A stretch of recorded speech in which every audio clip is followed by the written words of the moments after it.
Okay, शुरू करें। Thums up कर दीजिए, थम्स अप कर दीजिए दोस्त। कुछ साथी कह रहे हैं ब्लैक बैकग्राउंड पर, ब्लैक बैकग्राउंड पर साथी बहुत रिफ्लेक्शन होता है। मैंने बताया था अभी बीच में मेरी क्लासेस भी बन रही हैं और अभी भी आपको पफिंग दिख रही होगी आंखों की, तो ये एक मेडिकली आंखों के लिए ये सही कलर है। और ये व्हाइट नहीं है दोस्त, आपका थोड़ा सा स्काई ब्लू कलर है, हमने आपका और अपने खुद का ध्यान रखने के लिए इसको डिजाइन किया है। तो वो रियली सॉरी, उम्मीद करूंगा आप उतना कोऑपरेट करेंगे उसके साथ में। ओके, हम पिछले कई दिन से क्लासेस इसी पर करा रहे हैं और आज थोड़ा सा क्वेश्चन का फॉर्मेट बड़ा है, उसको कल हम थोड़ा सा छोटा कर लेंगे। ओके, तो शुरू करें। बस क्रम से हमको जानना है चीज़ों को, कभी भी आपको ये नहीं सोचना है कि ये तो मेरे लिए बेसिक है, ये मेरे लिए टफ है, ये मेरे लिए बेसिक है। बस आपको विश्वास करना है कि हाँ, इन फ्यूचर ये क्वेश्चन मेरे सामने होगा तो मैं इसको कभी गलत नहीं करूँ। ओके, शुरू कर दें। पहला क्वेश्चन है, नृत्य महाभारत रामायण महाकाव्यों और पुराणों की कहानियों में dance is embodied in the epics Mahabharata Ramayana and stories from the Puranas. तो कथकली है आपका, कुचिपुड़ी है या सत्रिया है या फिर ओडिसी है। तो क्या बोलेंगे जो महाभारत रामायण और पुराणों की कहानियों से है, तो वो है हमारा कथकली। कथकली सुनना ध्यान से, कथकली किस राज्य में होता है आपका, किस स्टेट से इसका रिलेशन है, तो कथकली का रिलेशन है साथी आपका केरला से। कहाँ से? केरला से इसका संबंध है। अगर मैं आपसे पूछूं केरला में कथकली के अलावा और कौन सा क्लासिकल डांस होता है, बताएं। बहुत धीरे से ना, बहुत जल्दबाजी कुछ। तो आप कहेंगे केरल में कथकली के अलावा होता है भैया मोहिनी अट्टम भी। कौन सा? मोहिनी, मोहिनी अट्टम भी इसी में होता है आपका। अगर साथी मैं आपसे पूछूं भारत में जो टोटल क्लासिकल डांस है, टोटल जो क्लासिकल डांस है आपके, यानी कि कुल जो शास्त्रीय नृत्य हैं उनकी संख्या कितनी है? क्या आंसर आएगा आपका? तो आप कहेंगे भैया शास्त्रीय नृत्यों की जो संख्या है वो आपका 8 है। कितनी है? शास्त्रीय नृत्य 8 है। लेकिन 8 शास्त्रीय नृत्य किसके अनुसार है? तो 8 कहता है हमारा आपका संगीत नाटक अकादमी। कौन सा? संगीत, जो हमारा संगीत नाटक अकादमी है साथी आपका, वो कहता है 8 है। लेकिन जो कल्चर मिनिस्ट्री है, कल्चर मिनिस्ट्री यानी कि जो आपका संस्कृति मंत्रालय है, उसके अनुसार कितने हैं? संस्कृति मंत्रालय कितने बताता है? तो आप कहेंगे संस्कृति मंत्रालय यानी कल्चर मिनिस्ट्री के अकॉर्डिंग आपका 9। क्या बोलेंगे? 9। तो वो जो नवा माना है संस्कृति मंत्रालय ने, वो कौन सा है? क्या बोलेंगे? नवा कौन सा माना गया है? तो आप कहेंगे भैया नवा माना जाता है हमारा, नवा माना जाता है आपका छऊ को। इसको संस्कृति मंत्रालय के अनुसार। अब मैं आपसे पूछूं छऊ कितने प्रकार का होता है? देर आर, बोलेंगे हाउ मेनी टाइप्स ऑफ छऊ, छऊ कितने प्रकार का होता है? आप कहेंगे छऊ भैया ये होता है आपका 3 टाइप्स का। कितने का? 3 प्रकार का होता है। और 3 प्रकार कौन कौन से हैं छऊ के? जैसे सबसे पहले एक तो है मयूरभंज छऊ। अब मैं आपसे पूछूंगा मयूरभंज छऊ किस राज्य में आयोजित होता है? मयूरभंज छऊ, तो आप कहेंगे मयूरभंज छऊ उड़ीसा। भाई मयूर क्या करता है? मयूर उड़ जाता है, उड़ जाता है। ठीक है, मयूर मोर को बोलते हैं, पिकॉक को। एक होता है आपका सरायकेला छऊ। कौन सा? सरायकेला छऊ। तो सरायकेला छऊ कहाँ पर होता है आपका? तो सरायकेला होता है आपका झारखंड में। और तीसरा छऊ आप मुझे बताएं वो कौन सा होता है? तो आप कहेंगे तीसरा छऊ है भैया पुरुलिया छऊ। कौन सा? पुरुलिया, पुरुलिया छऊ। और याद रख लेना पुरुलिया छऊ कहाँ का है? वो आपका वेस्ट बंगाल का है। और कैसे बताता था मैं आपको? वेस्ट बंगाल, बंगाल मतलब बंगला। और बंगला कोई खरीदेगा तो आधा बंगला लेगा या पूरा बंगला लेगा, बताओ? आधा बंगला लेगा कि पूरा बंगला लेगा? तो आप कहेंगे भैया पूरा लिया उसने बंगला। ओके, तो ये हमारे क्लासिकल डांस है। अब कुचिपुड़ी बताइए कहाँ का है? कुचिपुड़ी कहाँ का है साथी? तो कुचिपुड़ी आप कहेंगे कुचिपुड़ी है हमारा भैया आंध्र प्रदेश का, आंध्र प्रदेश का। और आंध्र प्रदेश के मुझे बताओ किस डिस्ट्रिक्ट में इसका उदय हुआ था? तो आप कहेंगे ये कृष्णा जिले में, जो कृष्णा डिस्ट्रिक्ट है वहाँ का। क्या बोलेंगे? जो वहाँ का कृष्णा जिला है। और कृष्णा जिले में एक गांव पड़ता है, उसका नाम है कुचेलापुरम विलेज। कौन सा गांव है? कुचेलापुरम विलेज में, कुचेलापुरम गांव में इसका जन्म हुआ है। ठीक है, कुचेलापुरम गांव। सत्रिया की बात करेंगे साथी, सत्रिया ये 8वां क्लासिकल डांस था। कौन सा? 8वां। इससे पहले 7 हुआ करते थे, क्योंकि सन 2000 में इसको शामिल किया गया। कब माना गया था इसको? तो 2000 में इसको एडमिट कर लिया गया था। 8वां क्लासिकल डांस इसको मान लिया था। और इसके जो फाउंडर थे कौन थे? सत्रिया के जो फाउंडर थे वो कौन थे? और इसके संस्थापक थे आपका, आप लोग बताएंगे। सन 2000 में इसको शामिल किया गया। बहुत प्रयास उन्होंने किए, बहुत बढ़िया जी। श्रीमद शंकर देव एकदम से ठीक आंसर है। कौन थे? श्रीमद शंकर देव। और श्रीमद शंकर देव ने इसको स्थापित किया किस राज्य में? स्टेट कौन सा था इसका? तो सत्रिया आप कहेंगे सत्रिया होता है भैया आपका असम में। कहाँ पर होता है? असम में ये होता है। ठीक है। और सबसे नया अगर आपसे पूछे सबसे नया क्लासिकल डांस कौन सा है? सबसे सबसे नया शास्त्रीय नृत्य कहें या सबसे नया जो क्लासिकल डांस है आपका, क्या बोलेंगे? सबसे नया जो साथी आपका क्लासिकल डांस है वो कौन सा है? सबसे नया सीडी, तो सत्रिया सबसे नया सीडी। तो क्वेश्चन बनेगा सबसे पुराना जो साथी हमारा नृत्य है वो कौन सा है? शास्त्रीय, सबसे पुराना। फिर क्वेश्चन ये भी बनेगा सत्रिया कितना पुराना है और आपका सबसे पुराना कितना पुराना है? तो ये है आपका जो, अगर हम बात करते हैं असम का, ये 500 वर्ष पुराना है। कितना? 500 वर्ष पुराना है, 500 वर्ष पुराना। अगर मैं आपसे पूछूं, सॉरी ऊपर कर देते हैं, क्या पूछेंगे? अगर मैं पूछूं सबसे पुराना क्लासिकल डांस कौन सा है? सबसे पुराना जो आपका क्लासिकल डांस है वो कौन सा है? तो वो बोलेंगे भरतनाट्यम। क्या बोलेंगे? भरतनाट्यम है। अच्छा भैया भरतनाट्यम कितना पुराना है? तो भैया ये 2000 वर्ष पुराना है। कितना? सबसे पुराना यही है। किस राज्य में होता है भरतनाट्यम? तो तमिलनाडु में होता है। कहाँ पर होता है? तमिलनाडु में होता है, तमिलनाडु। ओडिशी कहाँ का है साथी आपका? तो आप कहेंगे ओडिसी भैया ये बनेगा आपका ओडिशा का, नाम से ही दिख रहा है ये तो। ऐसा ही एक और शास्त्रीय नृत्य है जो उसी राज्य के नाम पर है, वो कौन सा है? उसी राज्य के नाम पर है, तो आप कहेंगे भैया वो मणिपुरी है, मणिपुरी है। तो कितने हो गए यहाँ पर? 2, 3, 5, एक भरतनाट्यम हो गया, एक आपका हो गया छठा, कौन सा? छठा हो गया मणिपुरी। कौन सा हो गया? मणिपुरी। अब एक बचा, वो कौन कौन सा बचा? एक बचा सातवां, उसका नाम हम लिख लेते हैं कथक। कथक बताओ भारत के किस हिस्से में होता है? तो कथक होता है साथी आपका भारत के हिस्से, या हम कहें नॉर्थ इंडिया में, या हम कहें आपका यूपी और राजस्थान में होता है। यूपी और राजस्थान में होता है, बहुत इंपॉर्टेंट है।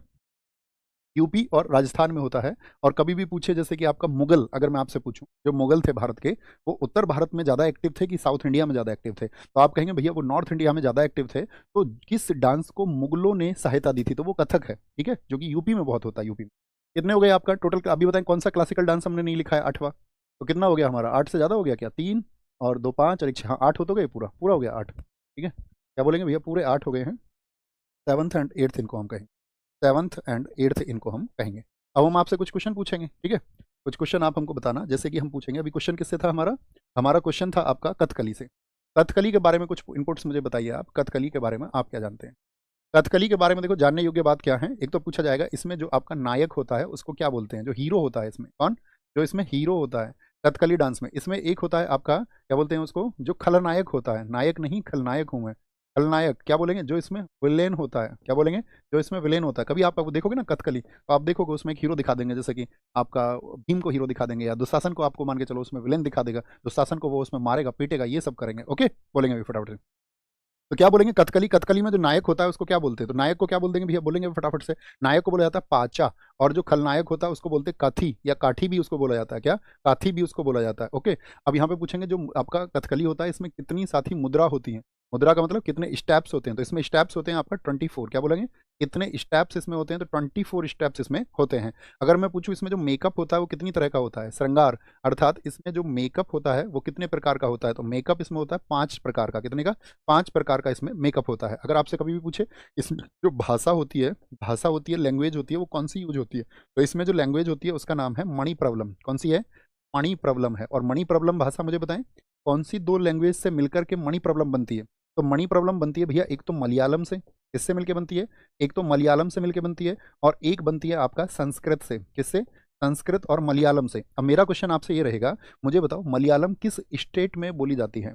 भारत की अगर साथी हम भाषाओं की बात करें, कुछ भाषा मैं आपसे पूछूं, तो मलयालम बताओ किस स्टेट में बोली जाती है? कुछ लैंग्वेज बड़ी पूछी जाती है, जैसे मलयालम आपसे पूछ लेगा तो क्या बोलेंगे? मलयालम कहाँ की है? तो मलयालम भैया केरला में बोली जाती है। अच्छा, अब हम आपसे पूछेंगे कोक बोरोक कहाँ पर बोली जाती है? बताओ। कोक बोरोक, कोक बोरोक ये कहाँ की लैंग्वेज है? तो कोक बोरोक कहाँ पर बोली जाती है? या जैसे हम आपसे पूछ लें कोंकणी कहाँ पर बोली जाती है? कोंकणी बताओ जी। कोंकणी, ये 3 आपको बतानी है। बहुत बढ़िया जी, त्रिपुरा और आपका गोवा, बहुत शानदार, जबरदस्त, त्रिपुरा और गोवा। दोस्त हम क्लास में सिर्फ आपका, क्लास में हम सिर्फ बातें नहीं बनाएंगे, क्लास में हम सिर्फ कंटेंट की बात करेंगे, और आपका फोकस कंटेंट पे होना चाहिए। आप खुद से प्रॉमिस करना आप अतिरिक्त बातों में कभी नहीं उलझोगे, कभी भी, ठीक है भैया। इन्हें छोटे छोटे क्वेश्चन भी मत पूछो, आपको छोटे लगेंगे। देखो जो आपको आता है उस पर कभी भी ये नहीं सोचना है कि मुझको आता है। आपने कभी ना कभी उसको सीखा होगा, और कभी अगर आप रूटीन में नहीं लेके आओगे ना उसको, तो आपके लिए वही टफ हो जाएगा, एक टाइम में भूल जाओगे उसको। इसीलिए उसको रिपीटेशन में हमेशा लेके आना। हम एकदम चलेंगे basic to advance, basic to advance पहुंचना है हमको, एक ही सेट से नहीं पहुंच सकते। संयुक्त राष्ट्र का हेडक्वार्टर कहाँ पर है? वॉशिंगटन डीसी में है, जेनेवा में है, न्यूयॉर्क सिटी में, या फिर लंदन में है? तो कहाँ पर है भैया? आपका न्यूयॉर्क में, न्यूयॉर्क में। अब मुझे आप बताओ यूएन का नाम पहले क्या हुआ करता था? यूएन की पूर्ववर्ती संस्था कौन सी थी? यानी पहले क्या बना था? हम सबको पता होना चाहिए। फर्स्ट वर्ल्ड वॉर कब से कब तक हुआ? फर्स्ट वर्ल्ड वॉर आप कहेंगे भैया 1914 से 1918 तक हुआ था। इसके बाद में कि दुनिया में फिर से वर्ल्ड वॉर ना हो, तो एक संस्था बनाई गई जिसका नाम था एलओएन। क्या नाम था? एलओएन, अर्थात league of Nations. League of Nations की स्थापना किस ईयर में हुई थी? बताओ फटाफट से। लीग ऑफ नेशंस बना था आपका 10 जनवरी 1920। कब बना था? 10 जनवरी 1920। लेकिन क्या इसने सेकंड वर्ल्ड वॉर को होने से रोक दिया था? आप कहेंगे नहीं। फिर भी दुनिया दूसरे विश्व युद्ध में सेकंड वर्ल्ड वॉर में आपका शामिल हुई, और वो सेकंड वर्ल्ड वॉर हुआ था 1939 से 45।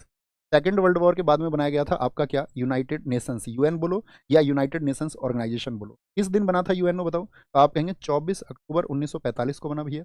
और इसका हेडक्वार्टर कहाँ पर है? वो है आपका न्यूयॉर्क सिटी में। मेरा क्वेश्चन रहेगा यूएन के कितने ऑर्गन हैं? फटाफट से बताएं। यूएन के साथ ही मुझे बताएं कितने ऑर्गन्स हैं? तो आप कहेंगे यूएन के जो अंग हैं या ऑर्गन्स हैं, उनकी संख्या है भैया आपका 6। कितनी? कितने ऑर्गन्स हैं इसके? 6 ऑर्गन्स हैं। और उन 6 में से सभी का जो हेडक्वार्टर है वो न्यूयॉर्क है। किसी का भी पूछ ले, चाहे आपसे पूछ ले सिक्योरिटी काउंसिल का, चाहे आपसे पूछ ले जनरल असेंबली का यानी महासभा का पूछ ले, या आपका सुरक्षा परिषद का पूछ ले, तो आप क्या कहेंगे? सबको न्यूयॉर्क कहेंगे। लेकिन एक ऑर्गन सिर्फ ऐसा है जिसका हेडक्वार्टर आपका न्यूयॉर्क में नहीं है। तो बताएं, 6 में से 5 के हो गए न्यूयॉर्क में और एक बचा, वो कौन सा है? तो सिर्फ एक ही बचता है आपका 6 के 6, याद रख लेना। इन सभी में से जो 5 हैं, उन 5 के जो हेडक्वार्टर हैं वो तो हैं आपका कहाँ पर? न्यूयॉर्क में, न्यूयॉर्क अमेरिका में। लेकिन जो इसमें इंटरनेशनल कोर्ट फॉर जस्टिस है, इंटरनेशनल कोर्ट फॉर जस्टिस का मतलब क्या हो गया? अंतर्राष्ट्रीय न्यायालय। तो जो अंतर्राष्ट्रीय न्यायालय है उसका हेडक्वार्टर फिर कहाँ पर है? तो अंतर्राष्ट्रीय न्यायालय का जो हेडक्वार्टर है साथी, वो है आपका कहाँ पर? द हेग में। और द हेग किस देश में स्थित है? नीदरलैंड में। कितने दोस्त बता सकते हैं नीदरलैंड की राजधानी? देखो, एसएससी या कोई भी वनडे एग्जाम देने का मतलब है हाउ क्विक यू आर, आप कितना जल्दी सोच सकते हो। तो मुझे बताएं, नीदरलैंड की राजधानी क्या है? एम्स्टर्डम है। क्या है? एम्स्टर्डम है। अच्छा, मुझे बताइए, यहाँ पर जो साथी इंटरनेशनल कोर्ट की बात हमने की थी, जो द हेग में स्थित है, इसमें जज कितने होते हैं बता सकते हैं क्या आप मुझे? तो आप क्या बोलेंगे, इसमें कितने जज होते हैं? फटाफट से बताओ, कितने लोग बता सकते हैं? जब मैं क्वेश्चन पूछूं तो बस सोचना, जरूरी नहीं आप उसको नोट करें ना करें, लेकिन आप सोचना। तो इसमें टोटल जज कितने होते हैं? 15 जज होते हैं। बहुत बढ़िया। 15 में से कोरम होता है 9 जजेस का, यानी कि 9 जज कोरम के लिए चाहिए, गणपूर्ति के लिए चाहिए। ओके, गणपूर्ति के लिए चाहिए हमको। अब यहाँ पर पूछेंगे यूएन के, मैंने बताया यूएन की, मुझे लैंग्वेज बताओ कौन कौन सी है यूएन में, कौन कौन सी साथी भाषा चलती है, कौन कौन सी लैंग्वेज चलती है? तो कार्यकारी मुख्य रूप से जो भाषा यहाँ पर स्थित है वो है इंग्लिश और फ्रेंच। कौन कौन सी? इंग्लिश और फ्रेंच यहाँ पर चलती हैं। और अन्य जो साथी आपका 4 हैं, कौन सी 4 हैं? कार्स, जैसे कि कार्स में कौन कौन सी आती है? एक तो आपका चीनी आ जाती है, चाइनीज लैंग्वेज आ गई, चाइनीज। चीन में कौन सी भाषा बोली जाती है?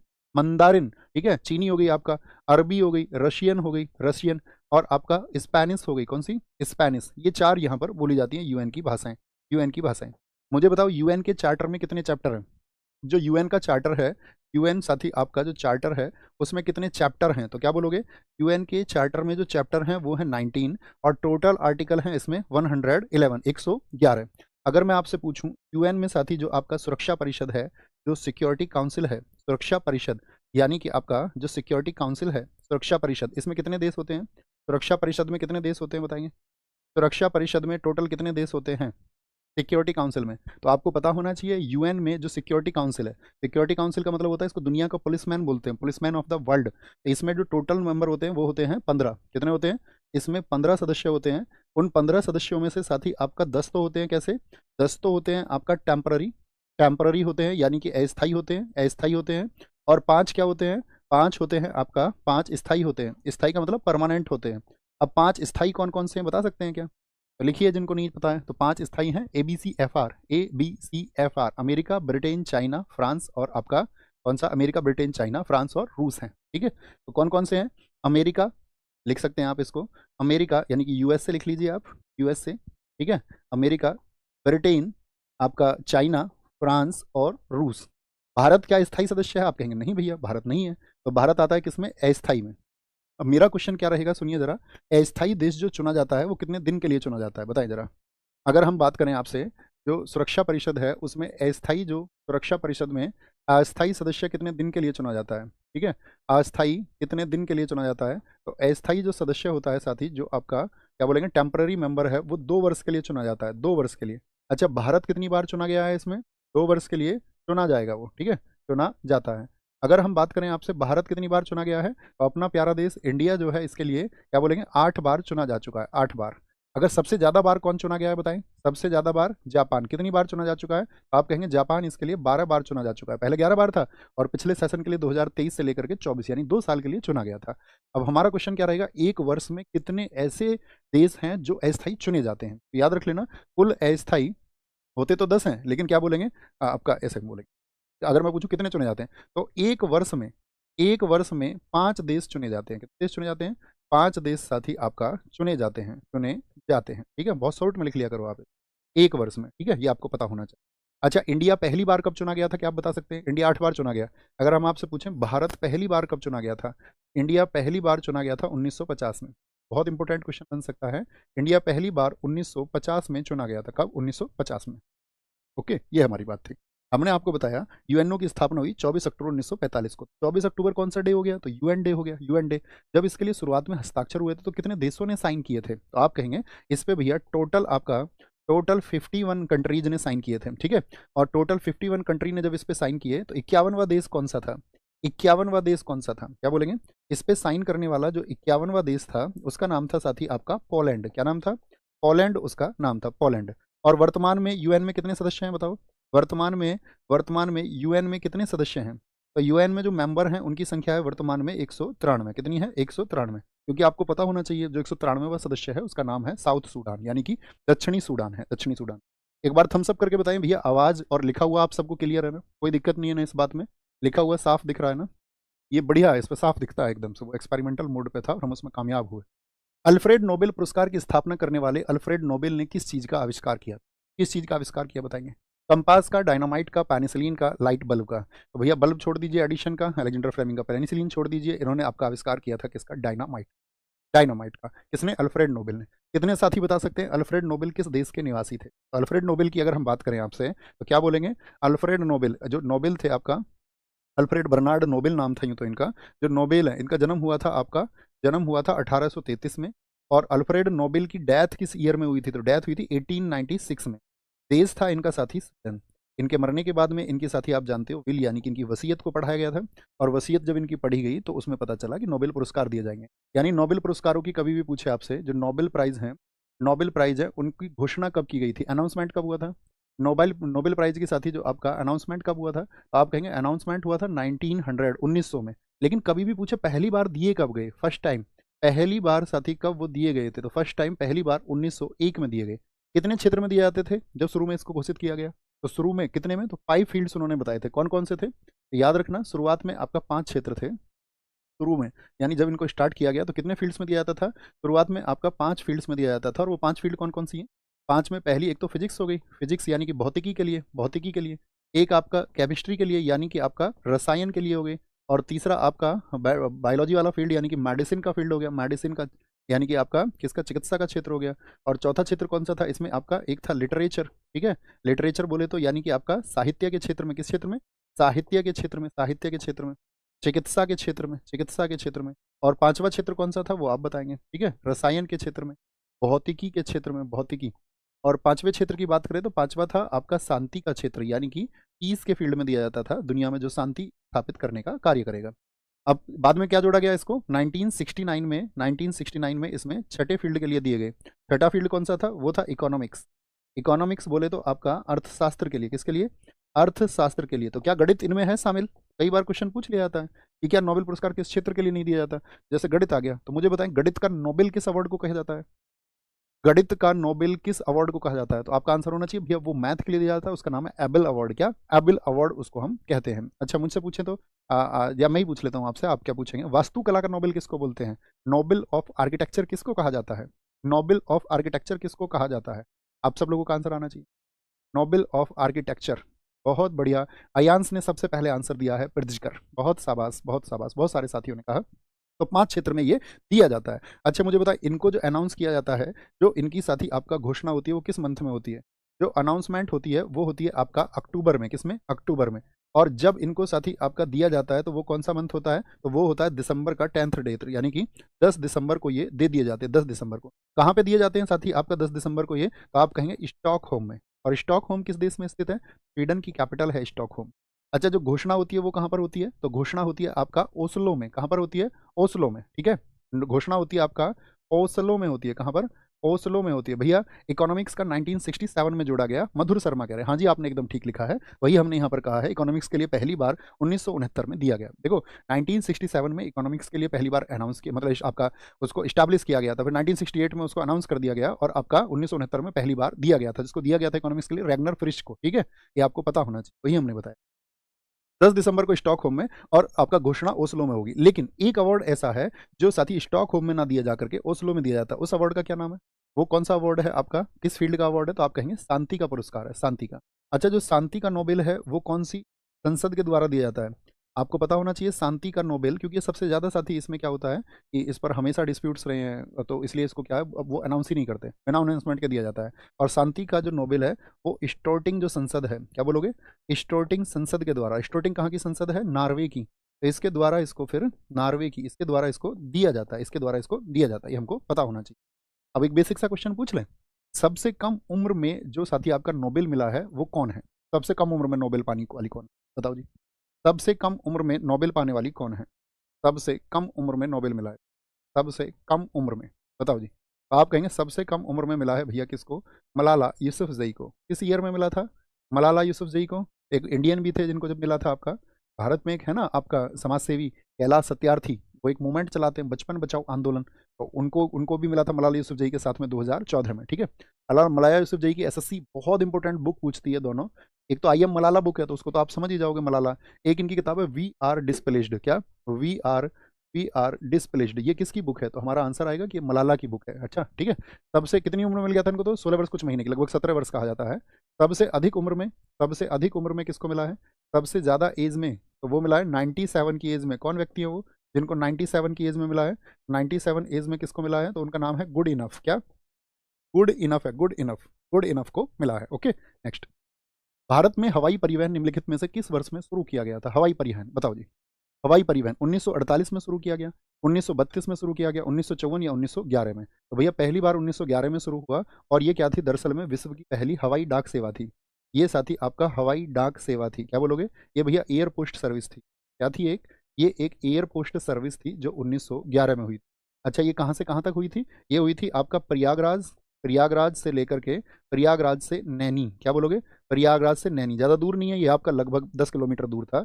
और जिस प्लान से ये हुई थी, यानी कि जो प्लेन था आपका, जो जहाज था, उस प्लेन का नाम है आपका हम्बर बाई प्लेन। क्या? बोलो जी, कौन सा प्लेन था? हम्बर बाई प्लेन था, हम्बर बाई प्लेन था। ओके। 1932 भी इंडियन एयरलाइंस का बहुत इंपॉर्टेंट ईयर है, इसको नोट करना। 1932 में किसकी स्थापना हुई है? टाटा एयरलाइंस की। तो टाटा एयरलाइंस किस वर्ष बना था बताओ? टाटा एयरलाइंस किस वर्ष बना? 1932 में बना था, 1932 में। और यही टाटा एयरलाइंस क्या हो गया था भविष्य में? यही टाटा एयरलाइंस 1946 में एयर इंडिया बना। तो कभी भी पूछे ना एयर इंडिया की पूर्ववर्ती संस्था कौन सी थी, यानी पहले क्या था वो आपका? तो पहले था वो टाटा एयरलाइंस, और बाद में 1946 में वो क्या हो गया था? एयर इंडिया हो गया था। एयर इंडिया हो गया था। अगर हम हवाई परिवहन की बात करें आपसे, तो यहाँ से बहुत इंपॉर्टेंट क्वेश्चन बन सकते हैं कि हवाई परिवहन पहली बात तो किस मिनिस्ट्री के आपका अधीन आता है? बताओ किस मिनिस्ट्री के अंडर में आता है ये? तो इसका मंत्रालय होता है आपका नागरिक उड्डयन मंत्रालय। क्या बोलोगे? नागरिक उड्डयन मंत्रालय। क्योंकि आपको पता ही है हमेशा से भी परिवहन बहुत इंपॉर्टेंट टॉपिक है। नागरिक उड्डयन मंत्रालय। और नागरिक उड्डयन मंत्रालय का मतलब क्या हो गया? सिविल एविएशन मिनिस्ट्री है ये। आप क्या है? Civil aviation, civil aviation ministry. ठीक बॉस, कोई दिक्कत? बोले नो, कोई दिक्कत इस बात में नहीं जी। अच्छा यहाँ पर हम पूछेंगे आपसे, क्या बोलेंगे? भारत की जो, मुझे तुम पहले तो ये बताओ, भारत का पहला हवाई अड्डा कौन सा है? भारत का पहला हवाई अड्डा क्रम से बताना जरा, पूछेंगे आपसे। भारत का पहला हवाई अड्डा, इसमें बहुत कंफ्यूज होते हैं तो। पहला हवाई अड्डा, तो आपने अक्सर इसको देखा होगा कि भैया हवाई अड्डे का नाम आता है तो पहले कई बार कई आपका आर्टिकल्स में लिखा मिल जाता है Bamrauli, first airport of India, Bamrauli कई बार लिखा मिल जाता है, जो कि आपका यूपी का। लेकिन वो क्या था? वो साथी आपका आर्टिलरी सर्विसेज के लिए था, वो आपका सैन्य सेवाओं के लिए था। तो कभी भी आपसे पूछे तो आप कहेंगे वो जूहू है। कौन सा है? जूहू। जूहू यानी कि मुंबई। और ये बना था आपका 1928 में। कब बना था? पहला हवाई अड्डा यानी कि पहला एयरपोर्ट हमारा 1928 में बना था। मुझे बताओ सबसे बिजी कौन सा है आपका?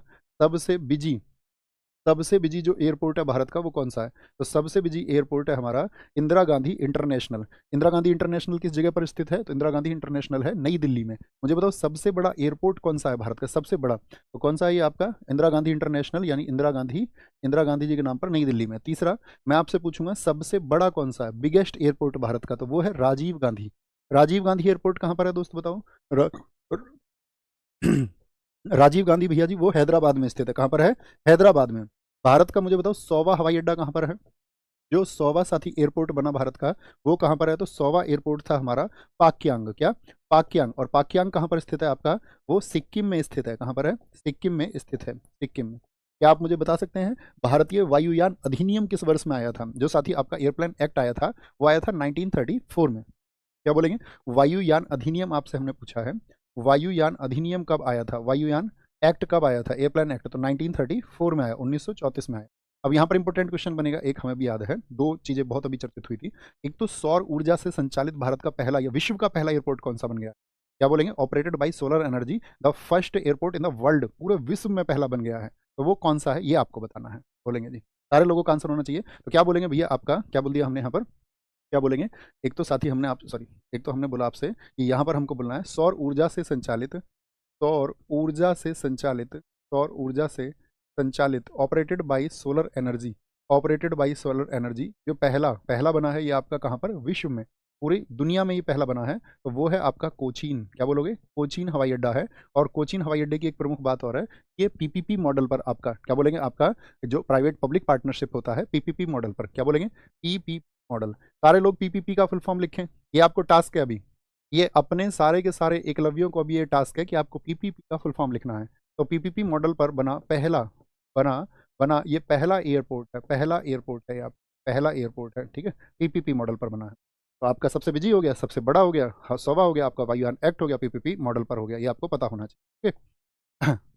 बाकी आपको बताएंगे। एक टॉपिक जो होगा हमारा वो लगभग क्या इंपॉर्टेंट है उसमें, वो हमको कवर करना है। फिर दूसरे में हम वायुयान का लेके आएंगे, जिसमें हम आपको एयरपोर्ट बताएंगे, कौन सा एयरपोर्ट कहाँ पर स्थित है। जैसे डोनीपोलिया वगैरह से बहुत क्वेश्चन आता है, आपका कैंपागोडा वगैरह से आता है। Public private partnership, Ritwik Singh ji ने सबसे पहले आंसर दिया, बहुत शाबाश, बहुत खूब। जनगणना 2011 के अनुसार दशक के दौरान जनसंख्या वृद्धि कितनी रही, यानी कि जैसे कि दशक में वृद्धि समझते हैं, दशक मतलब 10 वर्षों में कितना परसेंट जो साथी आपका डिकेडल ग्रोथ हुआ, दशकीय वृद्धि कितनी हुई। यानी कि 2011 से पहले भैया जनगणना कब हुई थी, 2001 में हुई थी, तब हम 102 करोड़ के करीब हुआ करते थे। और तब हमारी 2011 में हुई, तो तब हम हो गए आपका कितने के करीब, क्या बोलेंगे, यहाँ पर हम पहुंच गए 120 करोड़ पे। तो ये जो डिकेडल ग्रोथ हुआ परसेंटेज में, वो कितना हुआ, 17.64, बहुत सारे साथियों का आंसर आया भैया 17.64 हुआ, ठीक है। अगर मैं आपसे पूछूं कि कब, क्या कभी ऐसा हुआ है किसी भी डिकेड में कि 17.64 से भी ज़्यादा हो गया हो, आप कहेंगे हाँ जी भैया। एक हमारा डिकेडल ग्रोथ हुआ था, कब बोलेंगे, 1961 से 1971 में, 1971 में। तो यहाँ पर क्या हुआ था, सबसे ज़्यादा चेंज हो गया था इस दौरान, आपका 24.80% की क्या रही थी, एक डिकेडल ग्रोथ रहा था। और ये क्या है, ये सबसे ज़्यादा है, सबसे ज़्यादा, इससे ज़्यादा कभी डिकेडल ग्रोथ नहीं हुआ, इससे ज़्यादा दशकीय वृद्धि कभी नहीं हुई है। अच्छा मुझे बताओ ये क्या होगी, सबसे ज़्यादा डिकेडल ग्रोथ है, सबसे ज़्यादा दशकीय वृद्धि है, सबसे ज़्यादा दशकीय वृद्धि है। अगर मैं पूछूं सबसे कम दशकीय वृद्धि कब रही है, अगर हम पूछ लें आपसे सबसे कम दशकीय वृद्धि कब रही है, तो आप कहेंगे 1911 से 21 के दौरान रही है, 1911 से 21 के दौरान, क्योंकि इस समय पे जनसंख्या क्या घट गई थी, घट गई थी 0.31%, नेगेटिव में रहा था। ये एक ऐसा डिकेड है जिसमें जनसंख्या बढ़ने की जगह घट गई। अब हम आपसे पूछेंगे कुछ इंपॉर्टेंट फैक्ट इंडिया के बारे में, ठीक है, क्योंकि जनगणना से क्वेश्चन भैया पूछा ही पूछा जाता है, याद रख लेना इस बात को, कभी भी कोई भी एग्जाम आप दे। अगर हम इंडिया की बात करें आपसे, 2011 की जनगणना की बात करें, किसकी, 2011 का सेंसस का बात करें, किसी भी साथी को आपका सेंसस का क्लास करना है, तो हमने यूट्यूब पे कंप्लीट सेंसस कराया हुआ है एक ही क्लास में। तो आप कभी बाद में जब आपको कभी समय हो, 10 दिन 15 दिन बाद, और 10-10 15-15 मिनट करके आप उसको देख सकते हैं, ठीक है, 2 घंटे की शायद वो क्लास है, उसमें लिख लेना सेंसस 2011 नवीन, तो आप उसको सारे फैक्ट करेंगे, हर एग्जाम में बन, ओके, थम्स अप कर दिया करो मेरी बातों पे, हाँ जी भैया हम उसको समझ गए, तो हमको लगेगा जो तुम्हें समझाया है वो तुम तक पहुंच गया है। तो 2011 की सेंसस में क्या पूछना है, पहली बात तो मुझे बताओ, जो भारत में साथी आपका घनत्व है, जनसंख्या घनत्व, यानी कि पॉपुलेशन डेंसिटी कितना है, पॉपुलेशन डेंसिटी कितना है, पॉपुलेशन डेंसिटी, तो आप कहेंगे ये है 382 व्यक्ति प्रति वर्ग किलोमीटर, ठीक है, 382। अगर हम आपसे पूछें जो साथी आपका सेक्स रेशियो है, जो लिंगानुपात है, वो कितना है, लिंगानुपात, ठीक है, लिंगानुपात कितना है, तो आप कहेंगे लिंगानुपात भैया देश में है आपका 943, 943 है, 943 है। अगर हम आपसे पूछें बाल लिंगानुपात कितना है, यानी चाइल्ड सेक्स रेशियो कितना है, बाल लिंगानुपात, तो आप कहेंगे चाइल्ड सेक्स रेशियो है हमारे देश में दोस्त आपका कितना, 919 है, 919 है। अगर मैं पूछूं देश में लिटरेसी कितनी है, लिटरेसी बताइए दोस्त, साक्षरता कितनी है देश में, तो साक्षरता है 74.04%। ये हम कल भी पूछेंगे आपसे, जरूरत पड़ेगी हमको। अच्छा लिटरेसी में मुझे बताओ मेल लिटरेसी कितनी है और आपका फीमेल लिटरेसी कितनी है, यानी पुरुष साक्षरता कितनी है और महिला साक्षरता कितनी है, तो पुरुष है 82.10%।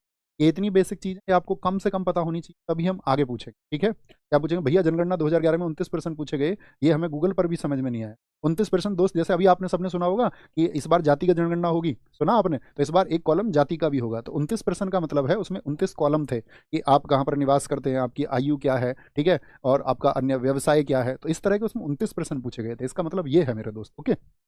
तो 82.10%। फीमेल की अगर हम बात करें तो फीमेल की 65.46% है। मुझे बताओ साथी 2011 में जो साथी कमिश्नर थे, यानी कि जनगणना आयुक्त थे, उनका क्या नाम था, जनगणना आयुक्त कौन थे, जो सेंसस कमिश्नर थे इस समय पर वो कौन थे, तो उनका नाम था सी चंद्रमौली, क्या नाम था, सी चंद्रमौली उनका नाम था, सी चंद्रमौली। अगर आपसे पूछे 2011 जनगणना के जो साथी आपका डेटा था वो कब आपका, जनगणना का जो साथी आपका डेटा था उसकी रिपोर्ट कब आई थी, जनगणना के डेटा की रिपोर्ट कब आई थी आपका, तो ये बहुत इंपॉर्टेंट डेट है, 31 मार्च 2011 को आई थी, 31 मार्च 2011 को। तो क्या बताया था इस डेटा में, सबसे ज़्यादा पॉपुलेशन किस राज्य में है, सबसे ज़्यादा पॉपुलेशन, सबसे ज़्यादा जनसंख्या प्यारे दोस्त किस राज्य में है, तो आप कहेंगे सबसे ज़्यादा जनसंख्या भैया यूपी में है, और सबसे कम जनसंख्या पूछे, सबसे कम पॉपुलेशन, जहाँ पे सबसे कम लोग हैं तो वो है भैया आपका सिक्किम में। कहाँ पर है? वो सिक्किम में है, ये आपको पता होना चाहिए। ठीक है, सिक्किम में स्थित है। फॉलो ऑन निम्नलिखित में से किस क्रिकेट प्रारूप से संबंधित है, यानी क्रिकेट के कौन से फॉर्मेट में फॉलो ऑन होता है? तो बताएं। केवल टी ट्वेंटी में कभी फॉलो ऑन होता है? आप कहेंगे नहीं भैया, केवल टेस्ट मैच में होता है फॉलो ऑन। तो फॉलो ऑन का मतलब क्या होता है? जैसे पहली टीम खेली, उसने कुछ रन बना दिए, फिर दूसरी टीम आई खेलने, ठीक है, उसने कुछ रन बनाए, पहली टीम की पहली पारी और दूसरी टीम की पहली पारी के बीच में जो आपका विपक्षी टीम के बीच में जो अंतर है वो कितने रन का होना चाहिए? अगर उन दोनों के स्कोर में 200 रन का अंतर है उसको फॉलो ऑन बोलते हैं। तो फॉलो ऑन के लिए आपको एक शब्द याद रखना, कितने का? 200 रनों का अंतर।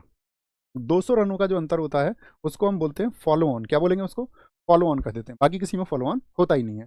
अच्छा, जैसे एक दिवसीय मैच लिखा हुआ है यहाँ पे, एक दिवसीय मैच कितने ओवर का होता है भैया? तो ये 50 ओवर का होता है। कितने का होता है? 50 ओवर का होता है। टी ट्वेंटी की बात करें कितने का होता है ये भैया? 20 ओवर का होता है, 20 ओवर का। अच्छा, टी ट्वेंटी में एक बात बताओ आप हमको, टी ट्वेंटी में जो साथी आपका जो पावर प्ले होता है वो कितने ओवर का होता है? टी ट्वेंटी में पावर प्ले जो होता है, यानी टोटल 20 ओवर में से 30 गज के घेरे के अंदर कितने खिलाड़ी रहेंगे आपका? क्या बोलेंगे? पावर प्ले के अंदर दो खिलाड़ी होते हैं आपका, और पावर मतलब उसके घेरे के बाहर होते हैं इतने, बाकी सब अंदर। तो पावर प्ले में कितने तक होता है? 6 ओवर का होता है। कितने का? 6 ओवर तक होता है पावर प्ले। बहुत बढ़िया। अब इसमें बताओ, एक जो बॉलर है, एक बॉलर वो कितने ओवर फेंक सकता है? एक बॉलर टी ट्वेंटी में, तो एक बॉलर जो है टी ट्वेंटी में वो 4 ओवर फेंक सकता है। 4 ओवर मैक्सिमम, इससे ज़्यादा नहीं, कम चाहे जो भी हो। वहीं पर अगर हम यहाँ पर बात करें ओडीआई की, वनडे इंटरनेशनल, ओडीआई के मामले में क्या होगा? जो पावर प्ले होता है वो शुरुआती कितने ओवर का होता है ये बताओ? उसमें तो लास्ट में भी होता है और शुरुआत में होता है, इसलिए इसके पावर प्ले क्वेश्चन बनता नहीं है। यहाँ पर एक क्वेश्चन बन सकता है आपसे कि आपका ओडीआई में एक बॉलर मैक्सिमम, एक बॉलर जो होता है वो मैक्सिमम कितने ओवर फेंक सकता है? तो आप कहेंगे इसमें वो मैक्सिमम भैया 10 ओवर फेंक सकता है। कितना? 10 ओवर वो फेंक सकता है एक बॉलर, ये पता होना चाहिए। अच्छा, हम बात करें यहाँ पर एक बहुत अच्छा फॉर्मेट होता है डीएलएस फॉर्मेट, क्रिकेट में इन सभी फॉर्मेट में होता है डीएलएस, डीएलएस मेथड। तो डीएलएस बताओ कौन से फॉर्मेट में नहीं होता है? इसको बोलते हैं डकवर्थ लुईस मेथड। कौन सा होता है? Duckworth Lewis. कब इस्तेमाल होता है भैया ये? डकवर्थ लुईस जो सिस्टम होता है ये कब इस्तेमाल होता है? तो आप कहेंगे ये डकवर्थ लुईस मेथड जो होता है ये बारिश होने पर इस्तेमाल होता है। क्या? एक शब्द लिखा करो, मैं उसी से समझ जाऊंगा हमेशा आपका। अगर आपको यही है, सोचो भी ना तो आप एक शब्द सोचना, बारिश। कूल माइंड से रहेगा एकदम, ठीक है, कि बारिश में होगा।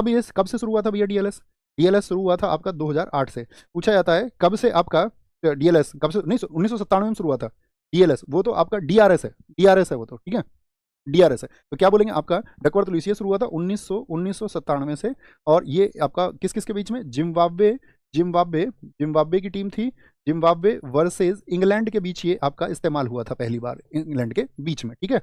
अब यहाँ मैं पूछूं किस आपका किस फॉर्मेट में ये इस्तेमाल नहीं होता है, तो आप क्या बोलेंगे? टेस्ट में नहीं होता है। किस में नहीं होता है? टेस्ट में नहीं होता है, टेस्ट में नहीं होता है। यानी किस में हो सकता है? सिर्फ और सिर्फ टीएलएस किस फॉर्मेट में नहीं होता है? तो आप कहेंगे भैया वो आपका टेस्ट में नहीं होता। क्वेश्चन पूछा जाएगा। बहुत बढ़िया, मोहित राजपूत जी ने एक बहुत अच्छा फैक्ट लिखा है, 1987 60 ओवर से 50 ओवर का हुआ था ओवर। बहुत बढ़िया। एक मेथड है आपका अभी जो मैंने नाम लिया, दूसरा क्या बोलेंगे? डीआरएस। उसका फुल फॉर्म बताओ क्या होता है? डीआरएस का फुल फॉर्म बताओ। डीआरएस क्या होता है? डीआरएस ध्वनि रिव्यू सिस्टम मत बोलना कोई भी। क्या बोलोगे इसको? इसको बोलते हैं भैया decision decision review system. Decision review system इसको बोलते हैं। ये इस्तेमाल हुआ था 2008 में। डीआरएस कब इस्तेमाल हुआ था? पहली बार 2008 में। कब इस्तेमाल हुआ था? पहली बार 2008 में इस्तेमाल हुआ था, इंडिया और श्रीलंका के मैच में। इंडिया और श्रीलंका के मैच में इस्तेमाल हुआ था डीआरएस। मतलब समझ रहे हो कि भाई आपका क्या ले लिया? आपका एक टीम के पास में कितने डीआरएस होते हैं? दो दो डीआरएस होते हैं। तो डीआरएस मतलब एक अलग एम्पायर से आपका डिसीजन ले लिया। अब मुझे बताओ डीआरएस से आउट होने वाला पहला खिलाड़ी दुनिया में कौन है? डीआरएस से आउट होने वाला पहला खिलाड़ी बताएंगे भी, अतिरिक्त बातों में मत लगना कभी भी तुम। पहला खिलाड़ी कौन है डीआरएस से आउट होने वाला? तो पहले खिलाड़ी हैं आपका, क्या बोलोगे? पहले खिलाड़ी हैं भैया भारत के वीरेंद्र सहवाग। वीरेंद्र सहवाग। अच्छा, आप क्वेश्चन पूछ लें जरा, मुझे बताओ वीरेंद्र सहवाग भारत क्रिकेट में किस फॉर्मेट के सबसे पहले कैप्टन थे? ये सबसे पहले कैप्टन है उस फॉर्मेट के, आपका आंसर आना चाहिए। तो आप बोलेंगे वीरेंद्र सहवाग भैया आपका भारत में जो टी20 फॉर्मेट था उसके पहले कैप्टन थे, टी20 फॉर्मेट। अच्छा, मुझे बताएं विराट कोहली कौन से फॉर्मेट के सबसे पहले कैप्टन बने थे? तो विराट कोहली फॉर्मेट के थे आपका पिंक बॉल के। इसके विराट कोहली पिंक बॉल से जब मैच शुरू हुए थे तो उसके पहले कैप्टन थे। क्या आप मुझे बता सकते हैं भारत में ओडीआई का पहला कप्तान कौन है? पहला पहला ओडीआई कप्तान यहाँ बता दीजिए।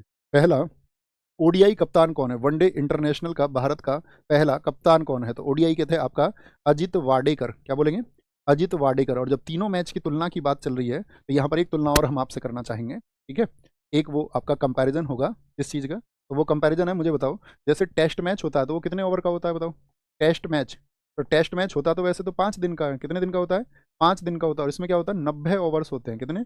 90 ओवर्स होते हैं। एक छोटा सा तुलना इसमें करना, जो टेस्ट मैच में लंच टाइम होता है वो कितनी देर का होता है? लंच टाइम, लंच टाइम आपसे अगर यहाँ से पूछ ले आपसे जो टी ब्रेक होता है वो कितनी देर का होता है, टी ब्रेक, और आपसे जो इनिंग ब्रेक पूछे, आपसे क्या पूछे, इनिंग्स का जो ब्रेक होता है वो कितनी देर का होता है, तो क्या बोलेंगे, लंच टाइम होता है भैया यहाँ पर 40 मिनट्स का, और टी ब्रेक होता है आपका 20 मिनट्स का, और इनिंग ब्रेक जो होता है यहाँ पर वो होता है 10 मिनट का। क्या बोलेंगे, 10 मिनट।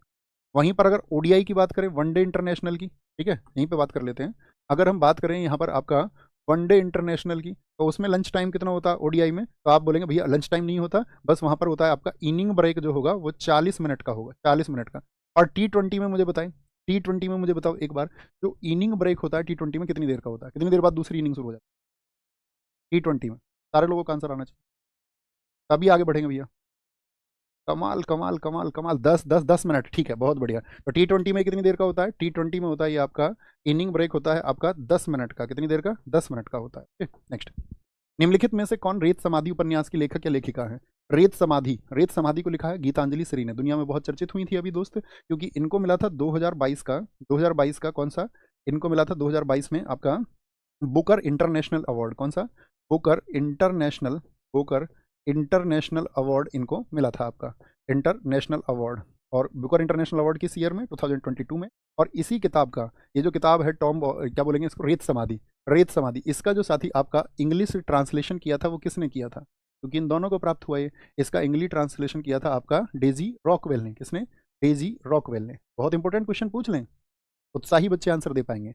जो इंटरनेशनल बुकर पुरस्कार है ये किस वर्ष में शुरू हुआ था और किस क्षेत्र में दिया जाता है, अब तो आप समझ गए, बुक के लिए यानी कि लिटरेचर के लिए भैया दिया जाता है। अगर आपसे पूछ ले बुकर इंटरनेशनल कौन सा, एक तो बुकर इंटरनेशनल, ठीक है, या आपसे पूछ ले बुकर अवार्ड कौन सा, बुकर अवार्ड, या आपसे पूछ ले मान बुकर, तो एक ही बात है, ये कौन सा है, ये मन बुकर है। अगर इनको पूछ ले तो ये दोनों कब, तो मेन बुकर पूछ ले, बुकर तो 1969 में, और बुकर इंटरनेशनल कब शुरू हुआ था, वो 2005 में शुरू हुआ था, 2005 में। बहुत इंपॉर्टेंट क्वेश्चन बनता है, बहुत इंपॉर्टेंट। अब देखो कोई भी जब राइटर बहुत चर्चित होता है तो एसएससी का क्या पैटर्न है, रिसेंट में कोई बुक लिखी है उसको जरूर पूछे। तो इनकी और कौन कौन सी चर्चित बुक है बताएं जरा, इसकी गीतांजलि श्री की और कौन कौन सी चर्चित बुक है, इनकी एक किताब है त्रोहित, कौन सी, त्रोहित बुक इन्हीं की है, त्रोहित बुक। और एक किताब है इनकी द एम्प्टी स्पेस, ये इनकी बहुत चर्चित किताबें हैं। द एम्प्टी स्पेस किसकी बुक है, एम्प्टी स्पेस इन्हीं की बुक है, इन्हीं की बुक है। रीता कुमारी, शशि थरूर आपको एक दिन और बताएंगे, इनकी बहुत सारी चर्चित किताबें। एक में झुम्पा लाहिड़ी की बुक्स बताओ जरा, झुम्पा लाहिड़ी की बुक्स कौन बताएगा, झुम्पा, झुम्पा लाहिड़ी की बुक्स बताएं भैया। कोई एक किताब का नाम लिखें जो आप जानते हो झुम्पा लाहिड़ी की, तो आप कहेंगे झुम्पा लाहिड़ी की किताब है भैया वेयर अबाउट्स, एसएससी हर बार पूछती है वेयर अबाउट्स को। एक एसएससी बहुत पूछती है interpreter of melodies, interpreter of, interpreter of melodies, interpreter of melodies book इनकी बहुत चर्चित है। एक किताब है इनकी साथी द लो लैंड, कौन सी, द लो लैंड बुक किसकी है, वो इन्हीं की किताब है। और एक आप बताएंगे जो बहुत चर्चित, बहुत पुरानी भी है झुम्पा लाहिड़ी की, उसका नाम द नेम सेक, कौन सी, द नेम सेक बुक किसकी है, नेम सेक, ये बहुत पूछी जाती है, झुम्पा लाहिड़ी की बुक। ठीक है। गवर्नर जनरल का पद पहली बार किस अधिनियम के अंतर्गत बनाया गया था, आप सबको पता होना चाहिए दोस्त। पहले क्या था बंगाल में, तो पहले हुआ करता था गवर्नर, ठीक है, और गवर्नर के पद को क्या बना दिया गया था, जो गवर्नर का पद था उसको बना दिया गया था बंगाल का गवर्नर, ठीक है, बंगाल का गवर्नर जो था आपका, उसको फिर बना दिया गया बंगाल का गवर्नर जनरल, बंगाल का गवर्नर जनरल बना दिया गया। और बंगाल के गवर्नर जनरल को बना दिया गया भारत का गवर्नर जनरल, और फिर उसी गवर्नर जनरल को बना दिया गया भारत का वाइसराय। तो ये चार व्यक्ति कौन थे शुरुआती, ये आपको बताने हैं। तो बंगाल का जो पहला गवर्नर जनरल बना था, बंगाल का गवर्नर होता था आपका पहला, तो कौन बना था आपका यहाँ पर, तो उसकी बात हम अभी नहीं कर रहे हैं, क्लाइव की बात नहीं कर रहे हैं हम क्लाइव के बाद की बात कर रहे हैं, ठीक है, ये लिख लो। बंगाल का पहला गवर्नर भी कौन बना था, तो गवर्नर बना था आपका क्लाइव, कौन था, गवर्नर क्लाइव बना था।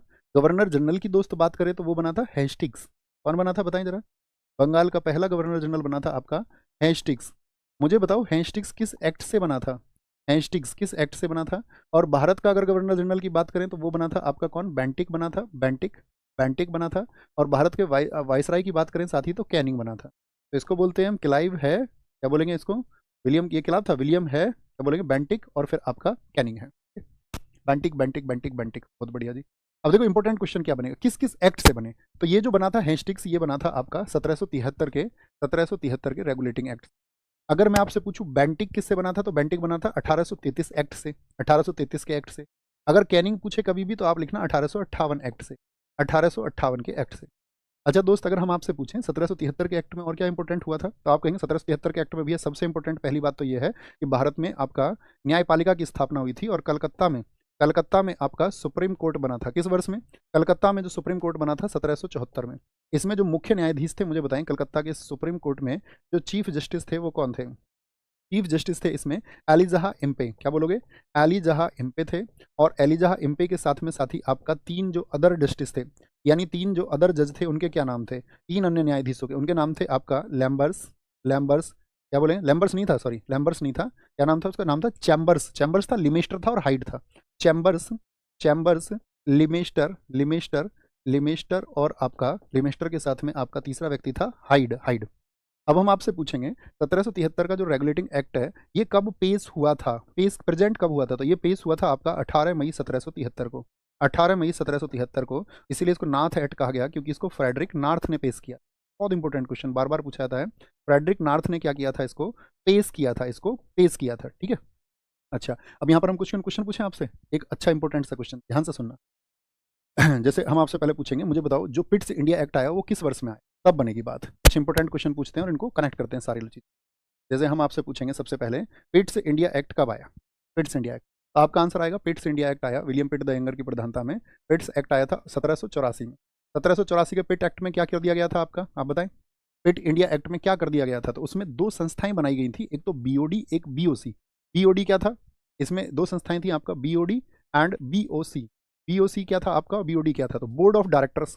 इसमें होते थे 24 सदस्य। बोर्ड ऑफ डायरेक्टर में कितने सदस्य होते थे? 24। और बोर्ड ऑफ कंट्रोलर में कितने सदस्य होते थे? इसमें होते थे भैया 6 सदस्य। कितने? 6 सदस्य इसमें होते थे। क्वेश्चन ये, बीओडी कैसे मामलों को संभालता था? तो ये आपका जितने भी बिजनेस अफेयर्स होते थे, व्यापारिक मामले होते थे, उनको संभालता था। बोर्ड ऑफ कंट्रोलर संभालता था आपका राजनीतिक मामलों को। इनको जितने भी राजनीतिक मामले होते थे। ओके। अब ये मुझे बताओ, क्वेश्चन ये बनेगा कि ये जो टोटल आपका बीओसी बनाया गया, इस बीओसी को या बीओडी को जो पैसा मिलता था वो जाता था कहाँ से आपका? जैसे बीओसी को भारतीय राजस्व से पैसा जाता था। कहाँ से? भारतीय राजस्व से। तो क्वेश्चन पूछा जाएगा, बोर्ड ऑफ कंट्रोलर्स के सदस्यों को भारतीय राजस्व से धन देने की व्यवस्था किस एक्ट से की गई थी? तो वो एक्ट कौन सा था? तो क्या बोलेंगे भैया? वो था 1793 का एक्ट। कितना? 1793। तो 1773 के 20 वर्षों के बाद कौन सा एक्ट था? 1793 का एक्ट था। ओके। अब मुझे बताओ, एक इंपॉर्टेंट क्वेश्चन और है कि आपका 1813 के एक्ट से क्या क्या क्वेश्चन पूछे जाते हैं? 1813 के एक्ट से पूछा जाएगा, पहली बात तो जो ईस्ट इंडिया कंपनी का मोनोपॉली खत्म हुआ था। मोनोपॉली, मोनोपॉली का मतलब होता है एकाधिकार कब खत्म हुआ था? बताओ भैया। ईस्ट इंडिया कंपनी का एकाधिकार कब खत्म हुआ था? और साथ में आपका जो ईसाई मिशनरी भारत में आ सकते थे, ईसाई धर्म प्रचारक, उनको बोलते थे ईसाई मिशनरी, वो भारत में आ सकते थे। तो कब आ सकते थे? 1813 के एक्ट से। कौन जो बताएगा मुझे कि भारत में आने वाला पहला ईसाई मिशनरी कौन है? कितने साथी बता सकते हैं? भारत में आने वाला पहला ईसाई मिशनरी कौन है? तो याद रखना 52 एडी में आया था थॉमस अपोस्टल। क्या नाम है उसका? Thomas apostle. माया शर्मा ने सबसे पहले आंसर दिया है। नहीं जी, माया शर्मा जी से भी पहले आंसर दिया है रंजन स्टार चैनल ने। बहुत खूब, बहुत खूब। और मुझे बताओ बीओडी और बीओसी किससे खत्म कर दिए गए थे? किस एक्ट से? तो बीओडी एंड बीओसी 1858 के एक्ट से खत्म किए गए थे, जब भारत सचिव पद बनाया गया था। बताएं जी, भारत सरकार अधिनियम 1919 किस पर आधारित था? मॉर्ले मिंटो सुधार, या फिर आपका मॉन्टेग्यू चेम्सफोर्ड था? मॉन्टेग्यू चेम्सफोर्ड पर आधारित था। तो आप कहेंगे हाँ जी, ये आधारित था आपका मॉन्टेग्यू चेम्सफोर्ड की रिपोर्ट पर। बहुत इंपॉर्टेंट क्वेश्चन है। इससे क्या हुआ था मॉन्टेग्यू चेम्सफोर्ड रिपोर्ट से? इससे प्रांतों में, याद रख लेना, प्रांतों में द्वैध शासन व्यवस्था शुरू हुई। आपसे कभी भी पूछे डायरकी इन प्रोविंसेस कब स्टार्ट हुआ? डायरकी इन प्रोविंसेस, तो वो साथी इसी से स्टार्ट हुआ। आपसे पूछे जो इंडिया में साथी आपका विधान परिषद थी, विधान परिषद बोले तो आपका जो लेजिस्लेटिव काउंसिल थी, उस लेजिस्लेटिव काउंसिल में 2 सदन कब बनाए गए थे? जैसे भारत में आज भी कितने सदन है? बाइकैमरल सिस्टम है, 2 सदन है। उच्च सदन को आज आप राज्यसभा बोलते हैं, निम्न सदन को आज आप लोकसभा बोलते हैं। तो उस समय पर 1919 के अधिनियम से इसकी शुरुआत हुई थी और यहाँ पर द्विसदनात्मक व्यवस्था यानी कि बाइकैमरल सिस्टम इसका शुरू हुआ था। तो मुझे बताएं जो उच्च सदन था उसको उस समय क्या कहा गया था? या क्वेश्चन आपसे पूछा जाएगा मॉन्टेग्यू चेम्सफोर्ड सुधारों में उच्च सदन का क्या नाम रखा गया था जब आपका भारतीय जो विधान परिषद थी उसको बांटा गया? तो जो उच्च सदन था उसको नाम दिया गया था राज्य परिषद यानी कि स्टेट काउंसिल। और राज्य परिषद में कितने सदस्य हुआ करते थे? तो राज्य परिषद में जो सदस्यों की संख्या थी वो 60 हुआ करती थी, 60। ठीक है। और जो आपका निम्न सदन था उसका क्या नाम रखा गया था? उसका नाम रखा गया था केंद्रीय विधानसभा। क्या? केंद्रीय विधानसभा उसका नाम रखा गया था। और केंद्रीय विधानसभा में जो सदस्यों की संख्या थी वो थी 145। कितनी थी? 145। ठीक है। और यही वो अधिनियम है जिसमें कहा गया था आपका कि वायसराय की जो एग्जीक्यूटिव काउंसिल होगी, वायसराय की कार्यकारी परिषद में क्या होगा? कार्यकारी परिषद में भारतीय जरूर होना चाहिए। ये किस में कहा गया था? परिषद में भारतीय होना आवश्यक है। Indian is mandatory in council in in executive council of viceroy Indian should be या बोलें कि Indian is mandatory in the executive council of viceroy. ये किसमें कहा गया? मॉन्टेग्यू चेम्सफोर्ड, मॉन्टेग्यू चेम्सफोर्ड सुधार में। कितने दोस्त बता सकते हैं मार्लो मिंटो सुधार किस वर्ष में आए थे? मॉर्ले मिंटो सुधार किस वर्ष में आए थे? कौन दोस्त बताएंगे? भैया इसमें पहले व्यक्ति बने थे सत्येंद्र नाथ बोस। शुभम तिवारी जी एकदम ठीक आंसर है, एकदम ठीक। सर जी इसको इंग्लिश में भी लिख दो। बेटा मैं बोल तो रहा हूँ, जो कोई वर्ड अगर मैं नहीं लिख पाऊंगा तो उसको मैं बोल दूंगा, ऐसा नहीं होगा कि मैं नहीं बोलूंगा। अब ऐसा नहीं जी इसको हिंदी में भी लिखो, इंग्लिश में भी लिखो, इंग्लिश में भी लिखो, हिंदी में भी। ऐसे तो फिर तो कम से कम 4 घंटा चाहिए क्लास कराने के लिए। हाँ तुम ये लिख दो 4 घंटे, तो मैं नहीं थकूंगा, मैं 4 घंटे क्लास करा दूंगा। डोंट वरी, उस चीज़ से नहीं घबराना है यार, थोड़ा तो तुम लिख सकते हो, इतने तो होशियार तुम होगे, कम से कम 12th तो तुमने ईमानदारी से किया होगा, ये तो मैं समझूंगा। ऐसा मत बोलना भैया, हाथ पकड़ के लिखवा दो।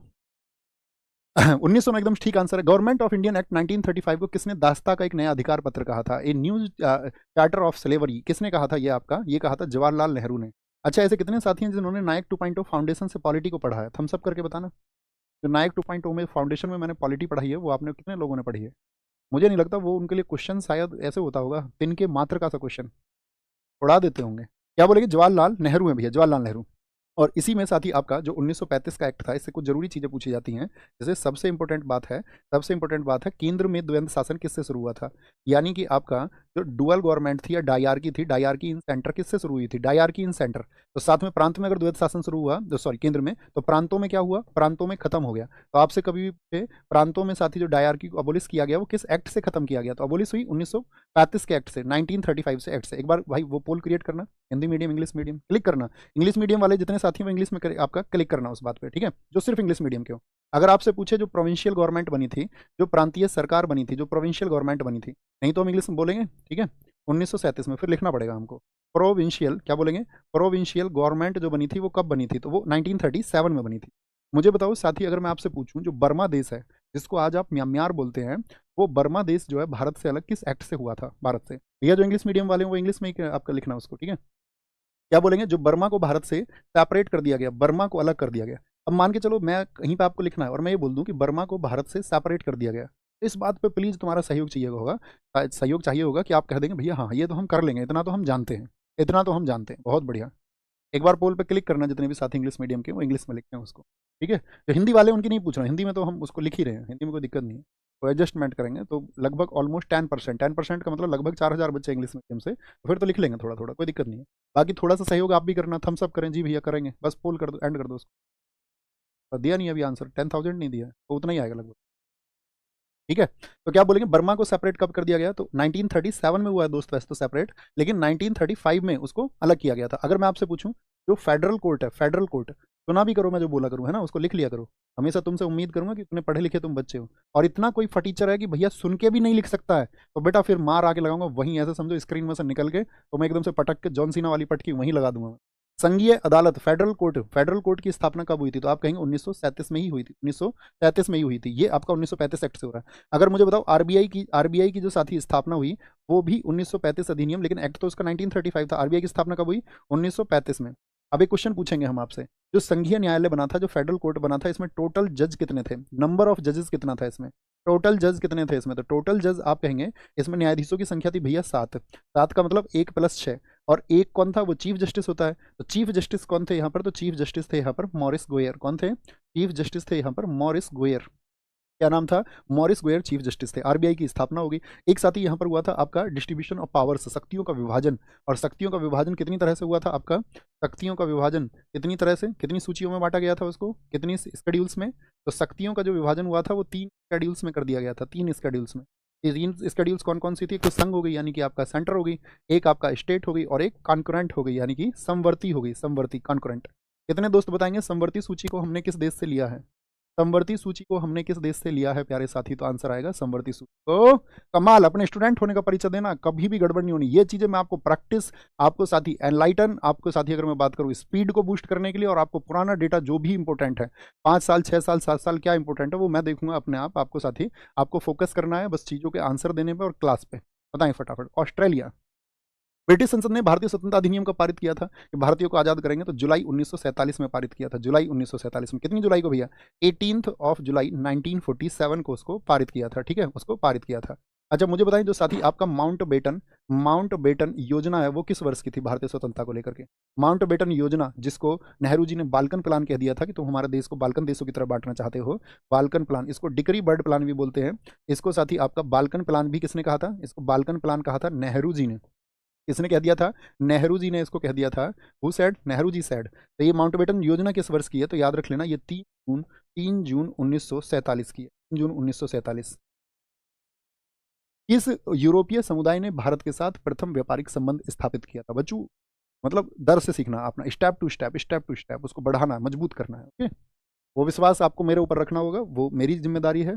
बस आप ये बोल देना भैया आप अपने तरीके से कराओ, हमें कोई दिक्कत नहीं है। बस हम जितनी चीज़ों को समाहित करें, इस सेट में हम जितनी चीज़ें सीखें, वो चीज़ें हमारे लिए बहुत ज़्यादा फ्रूटफुल होनी चाहिए और एग्जाम में हमारी परफॉर्मेंस बढ़नी चाहिए। बाकी हमारी जिम्मेदारी तैयार हम कर लेंगे, वो वाला कॉन्फिडेंस चाहिए।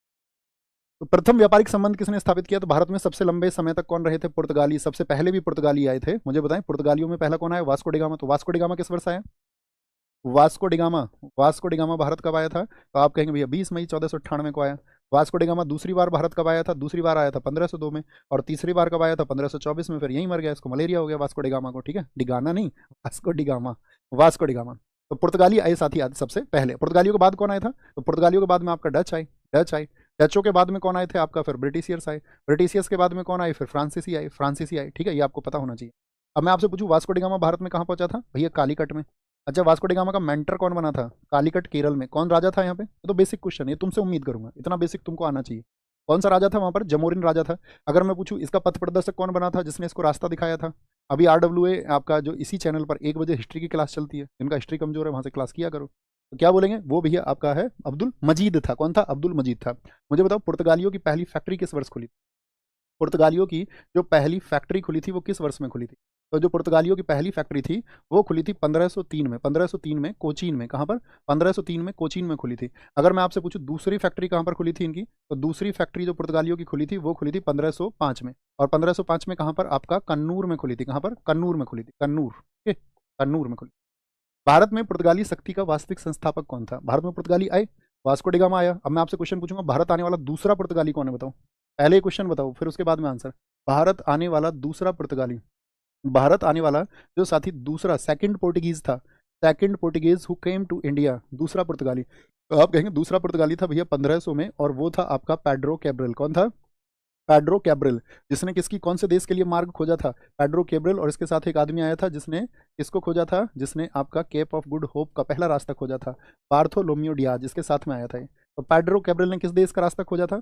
पेड्रो कैब्रल ने किस देश के समुद्री मार्ग की खोज की थी? बताएं दोस्त।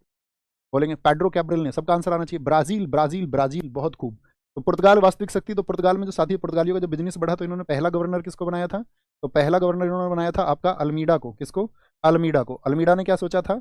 अल्मीडा ने एक तो आपका ब्लू वाटर पॉलिसी के बारे में सोचा कि भैया हम समुद्र को कंट्रोल करेंगे, अरब सागर को, हिंद महासागर को। और साथ में दूसरी चीज उसने कौन सी सोची थी? आपका जो कार्टेज सिस्टम है आपका, उसको लागू करेंगे। कार्टेज सिस्टम को, यानी कि सबसे टैरिफ लेंगे, टैक्स लेंगे, हम ही राजा हम ही मंत्री। तो क्या बोलेंगे? क्या ये इसको, इसकी पॉलिसी को किसने खत्म कर दिया था? तो अल्मीडा आया था 1505 से 1509 तक के लिए। फिर इसके बाद में सेकंड गवर्नर आया, सेकंड गवर्नर आया, और इसने पुर्तगालियों को बहुत शक्ति दी, जिसका नाम क्या था? अल्बुकर्क था। क्या नाम था? अल्बुकर्क था। और अल्बुकर्क कब से कब तक रहा था? 1509 से 1515 तक। भैया क्या शक्ति उसने दी थी? कौन बताएगा? सबसे इंपॉर्टेंट चीज कौन सी है? सबसे इंपॉर्टेंट चीज ये है कि अल्बुकर्क ने अगले ही साल 1510 में क्या कर लिया था? गोवा को जीत लिया था। 1510 में इसने क्या कर लिया था? गोवा, गोवा जीता था, गोवा जीता था। ये बात याद रख लेना। अच्छा, मैं आपसे पूछूं पुर्तगाली भारत से, भारत में सबसे पहले आए, पुर्तगाली गए किस वर्ष भारत से? तो याद रख लेना 19 दिसंबर 1961 तक ये इंडिया में जमे रहे थे। क्या बोलेंगे? पुर्तगाली भारत में, अब लगा लेना कितने वर्ष रहे। पुर्तगाली भारत में सबसे ज्यादा लंबे समय तक रहे हैं, सबसे लंबे समय तक, सबसे लंबे समय तक भारत में कौन रहे थे? तो वो पुर्तगाली रहे हैं सबसे लंबे समय तक। कब तक भैया? 19 दिसंबर 1961 को इनके खिलाफ एक ऑपरेशन करना पड़ा था। उस ऑपरेशन का क्या नाम है? ऑपरेशन विजय। क्या बोलेंगे? ऑपरेशन विजय। और ये गोवा से तब यहाँ से गए थे। ठीक है, क्या बोलेंगे? गोवा से यहाँ से ये गए थे। कितने वर्ष रहे भारत में लगभग? बताइए जी। 1498 में आए। तो आप कहेंगे भैया ये तो बहुत लंबा समय रह गए, लगभग आपका क्या बोलेंगे कितने वर्ष हो गए? 450 वर्षों से भी अधिक रहे। ईस्ट इंडिया कंपनी के निर्माण के समय, ईस्ट इंडिया कंपनी कब बनी थी दोस्त आपका? ईस्ट इंडिया कंपनी तो ये बनी थी आपका 1600 एडी में। 1600 एडी में। यही क्वेश्चन आएगा आपका, अगला भी, अगला क्वेश्चन इसी का रखा था हमने आपका। तो इंग्लैंड का शासक कौन था? एलिजाबेथ फर्स्ट थी। एलिजाबेथ फर्स्ट थी आपका, ठीक है। एलिजाबेथ की कुछ समय बाद ही डेथ हो गई थी। और महारानी एलिजाबेथ ने ईस्ट इंडिया कंपनी को पूर्व में व्यापार करने हेतु जो ऑर्डिनेंस जारी किया, जिसको कहा गया था चार्टर, वो साथी कब जारी किया था? क्वेश्चन कर पा रहे हैं भैया? ऐसा नहीं होगा अभी कर पाए ना कर पाओ उससे मतलब नहीं है, क्योंकि ऐसा भी होगा धीरे धीरे टफ क्वेश्चन शामिल होने होंगे। हमको पूरे सिलेबस को कवर करना है, ऐसा नहीं कि कहीं से भी क्वेश्चन उठा लिया। एक ऑर्डर और एक क्रम में चलेंगे कि एग्जाम के लिए सबसे इंपॉर्टेंट है, इस पार्ट को छोड़ा ही नहीं जा सकता। तो 31 दिसंबर 1600 को कितने वर्षों का परमिशन मिला था? मुझे बताएं। जो चार्टर दिया गया था वो 15 वर्षों के एकाधिकार का था, यानी 15 वर्षों की मोनोपोली इनको मिल गई थी, और कोई कंपनी नहीं जाएगी, सिर्फ यही जाएंगे, ठीक है। और इसको जो बनाया गया था 31 दिसंबर 1600 को, तो अध्यादेश मिल गया।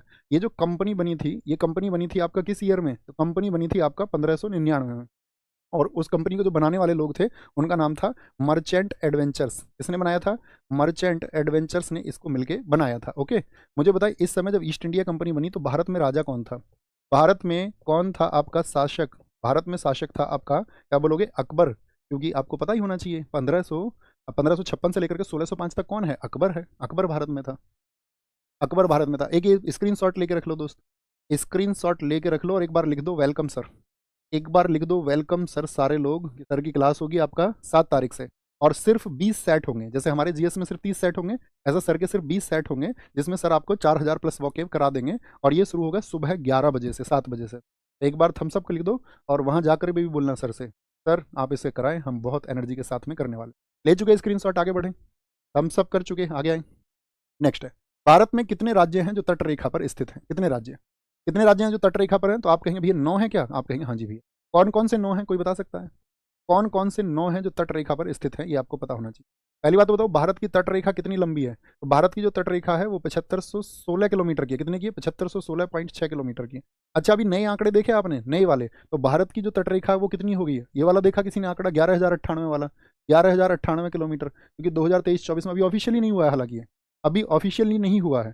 क्योंकि पहले क्या होता था, हम जो ये जमीन नापते थे ये सीधी सीधी नापी जाती थी, ये जिग जैग नहीं नापे जाते थे। ये जितने भी ज्वार नद होते थे या जहाँ पे नदियाँ निकलती थी उनको तिरछा नहीं नापते थे, लेकिन अब उनको तिरछा भी नापा जाएगा। जो डेल्टा है हमारे, उनको क्या बोलेंगे, उनको सबको नापा जाएगा। तो 11,098 किलोमीटर ये हो जाएगी। लेकिन अभी क्या है, ये ऑफिशियल नहीं है। क्या बोलेंगे, अभी ऑफिशियल नहीं है, ठीक है। तो 7,516 किलोमीटर। अगर तटरेखा की बात करें, जैसे कि हम इधर से शुरू करते हैं, आपका यहाँ पर एक उसमें भारत का मैप भी लगा होगा।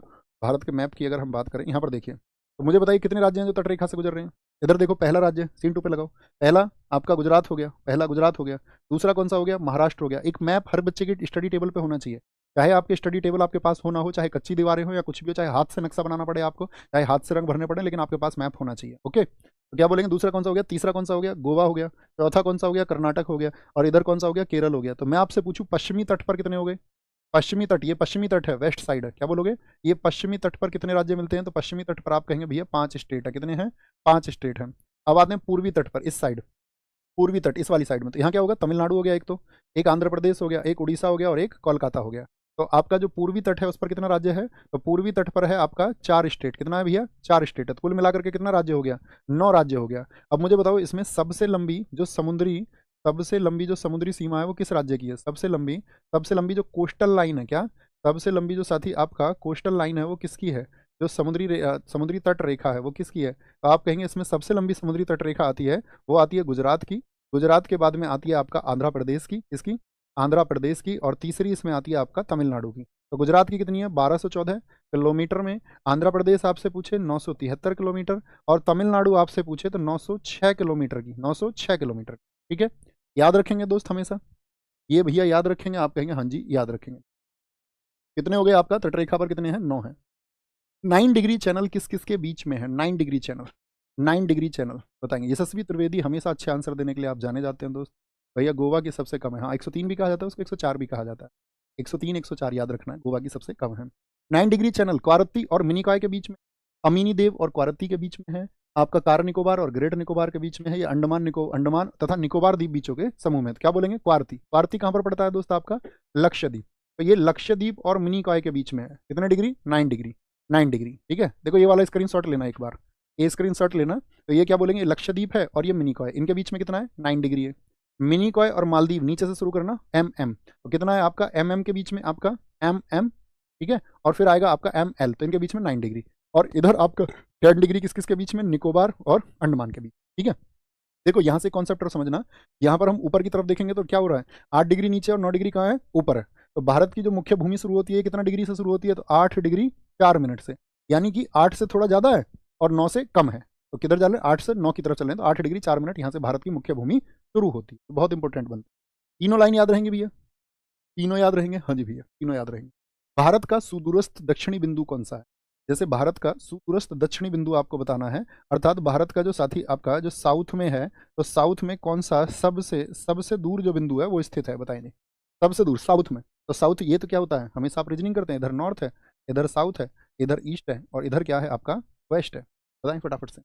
तो भारत का सुदूरस्थ इंदिरा कॉल बोल दें या पॉइंट कालीमर बोल दें या पॉइंट कालीमर, तो आप बोलेंगे इंदिरा पॉइंट बोलेंगे भैया, इंदिरा पॉइंट। इंदिरा पॉइंट को और क्या क्या बोलते हैं, इसको भैया पिगमिलियन पॉइंट भी बोला जाता है, क्या बोलते हैं इसको, पिगमिलियन। एक नाम और इसका, वो कौन बताएगा, तो इसको पिगमिलियन पॉइंट आप बोलें, या इसको आप पार्सन पॉइंट बोलें, क्या बोलें, पार्सन पॉइंट। आज का क्वेश्चन बहुत बेसिक लग रहा होगा कई साथियों को जिनको बहुत इंपॉर्टेंट हो, लेकिन यही हमारे चलने का क्रम है, ठीक है, यही चलने का क्रम है। अच्छा मैं पूछूं इंदिरा पॉइंट कहाँ पर स्थित है, तो आप कहेंगे अंडमान निकोबार में है, अंडमान निकोबार में ये स्थित है, अंडमान निकोबार। कन्याकुमारी क्या है, ये मुख्य है, देखो इसने बोला, ये नहीं बोला इसने दक्षिणतम बिंदु, इसने बोला सुदूरस्थ, साउदर्न मोस्ट, दक्षिण में भी सबसे दूर, दक्षिण में भी सबसे दूर। कन्याकुमारी कहाँ पर है, ये साउथ में है, साउथ में आपका स्थित है। अब मैं आपसे कुछ क्वेश्चन पूछूंगा, भारत का पूर्वी बिंदु बताओ सबसे बड़ा कौन सा, पूर्वी बिंदु सबसे ईस्ट में जो होगा, तो सबसे जो पूर्वी बिंदु है वो अरुणाचल में है, आपका ईस्टर्न मोस्ट पॉइंट जो है भारत का, वो कौन सा है, उसका नाम है, मैं कुछ नाम भूल गया उसका, अगर आप मुझे याद दिला पाए तो बड़ी कृपा होगी, बताएंगे। पूर्वी बिंदु कहाँ पर है, अरुणाचल में है, कहाँ पर है, अरुणाचल में है, और उसका नाम है किबूथू, क्या नाम है, किबीथू है, किबीथू। अच्छा सबसे पश्चिमी बिंदु कौन सा है, भारत का जो साथी वेस्टर्न मोस्ट पॉइंट है, सबसे पश्चिमी बिंदु है, तो पश्चिमी बिंदु कहाँ पर होगा, आपका गुजरात में, और ये है आपका अरुणाचल प्रदेश में। तो उसका नाम है गुहार मोती, और किस राज्य में स्थित है, तो गुहार मोती आपका गुजरात में स्थित है, कहाँ पर है, गुजरात में स्थित है, कहाँ पर है, गुजरात में। अगर हम आपसे पूछें यहाँ पर, पश्चिमी हो गया, अच्छा उत्तरी रह गया, एक उत्तरी बिंदु बताओ मुझे फटाफट से। उत्तरी बिंदु नॉर्दर्न मोस्ट पॉइंट जो है वो इंदिरा कॉल है, इंदिरा कॉल है, और कहाँ पर है इंदिरा कॉल, जो कि आपका लद्दाख में स्थित है, कहाँ पर है, लद्दाख में स्थित है, लद्दाख में। अब यहाँ पर एक बात बताओ मुझे, भारत की स्थिति मैंने आपको बताई, कहाँ से शुरू होती है, 8 डिग्री, मुझे बताओ फटाफट से, यहाँ से 8 डिग्री 4 मिनट से शुरू होती है, और कहाँ तक जाती है, ऊपर, ऊपर जाती है साथी, देखो यहाँ 38 है, ऊपर 38 आ जाता है इधर, तो यहाँ जाती है आपका 33 डिग्री 6 मिनट तक। तो इसको क्या बोलोगे आप, तो भारत का ये कौन सा हुआ, अंशांशीय विस्तार हुआ, यानी कि आपका भारत का जो अंशांशीय विस्तार है, अंशांशीय विस्तार है आपका, वो कितना है, तो अंशांशीय विस्तार आप कहेंगे, यानी कि 8 डिग्री 4 मिनट से लेकर के 37 डिग्री 6 मिनट तक का, और कैसा है, इसमें है आपका उत्तरी है, उत्तरी अंशांश में, उत्तरी अंशांश में। अगर मैं देशांतरीय विस्तार पूछूं भारत का, तो देशांतरीय विस्तार शुरू होता है यहाँ से 88 से, कहाँ से, देशांतरीय विस्तार कितना है भारत का, बताओ जी। भारत का जो साथी आपका देशांतरीय विस्तार है, तो देशांतरीय विस्तार है 68 डिग्री 7 मिनट से लेकर के आपका 68 डिग्री 7 मिनट से लेकर के 97 डिग्री 25 मिनट तक का, ठीक है। और ये क्या होता है, ईस्टर्न में, पूर्वी देशांतर है, पूर्वी देशांतर ये भारत का फैलाव है।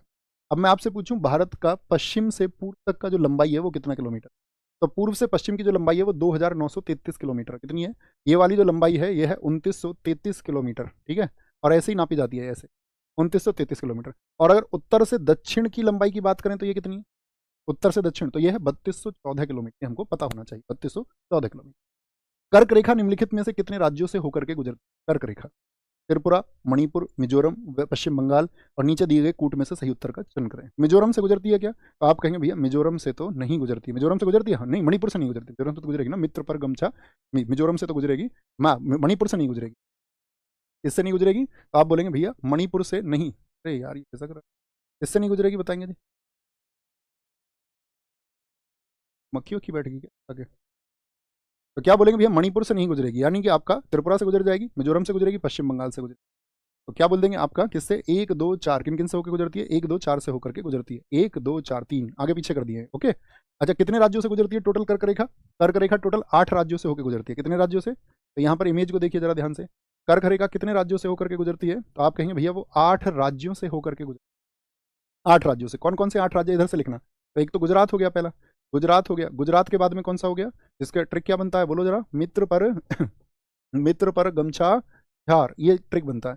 तो इसे उधर से लिख सकते हैं, इधर से लिख सकते हैं, कहीं से भी लिख लो, मी से उधर वाले आसान में जाते हैं, मिजोरम और त्रिपुरा, कौन कौन से, एक तो मिजोरम से, और तय से क्या हो जाता है बताओ जरा फटाफट से, त्रिपुरा हो जाता है, त्रिपुरा हो जाता है, पा से क्या हो जाता है उधर से, पश्चिम बंगाल हो जाता है, पश्चिम बंगाल हो जाता है आपका, ठीक है। और रा से क्या हो जाता है, पश्चिम बंगाल से जैसे ही आगे आओगे तो फिर इधर से शुरू कर देते हैं, आपका क्या बन जाएगा, राजस्थान बन जाएगा, क्या बन जाएगा, राजस्थान बन जाएगा। जा से क्या बन जाता है, गुजरात बन जाता है, गुजरात बन जाता है। छा से बन जाता है क्या, छत्तीसगढ़, क्या बन जाएगा, छत्तीसगढ़। झा से झारखंड बन जाएगा, क्या बन जाएगा, झारखंड बन जाएगा। और आपका इसके बाद में क्या बच गया, 1 2 3 4 5 6 7 8, कौन सा बच गया आपका, एक बच गया कोई सा, मिजोरम हो गया, त्रिपुरा हो गया, पश्चिम बंगाल हो गया, झारखंड हो गया, छत्तीसगढ़ हो गया, मध्य प्रदेश नहीं हुआ ना, मध्य प्रदेश, क्या बोलोगे, माँ गा माँ, ये छोड़ दिया था ना हमने यहाँ पे, गा माँ, मध्य प्रदेश, मध्य प्रदेश। तो कितने से गुजरती है भैया, 8 से गुजरती है कर्क रेखा।